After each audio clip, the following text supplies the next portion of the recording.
त्यांना बाकी शेतकऱ्यांचं पण उत्पन्न वाढवायचं होतं। त्यामुळे त्यांनी 12 शेतकऱ्यांना सोबत घेतलं आणि एक छोटीशी स्वतःच्या मालकीची कंपनी सुरू केली आणि या कंपनीच्या माध्यमातून मग त्यांनी द्राक्ष बाहेर देशात म्हणजेच युरोपमधील बाजारपेठेत पाठवायला सुरुवात केली। जेवढा मोठा व्यवसाय तेवढी मोठी जोखीम।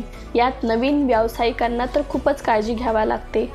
सगळं काही सुरळीत चालू असतानाच एक दिवस असं काही घडलं की अख्खी कंपनी कर्जात बुडाली। गोष्ट आहे 2004ची। 2004मध्ये त्यांनी द्राक्षाचे 4 कंटेनर नेदरलँडला पाठवले होते। त्याच्यामध्ये 32 लाखाचा माल होता। त्यांनी फक्त एकाच कंटेनरचे पैसे परत केले, 3 कंटेनरचे पैसे वापस दिलेच नाही। कंटेनरमधील द्राक्ष हे कमी गुणवत्तेचे असल्याचं कारण त्यांनी त्यावेळी सांगितलं।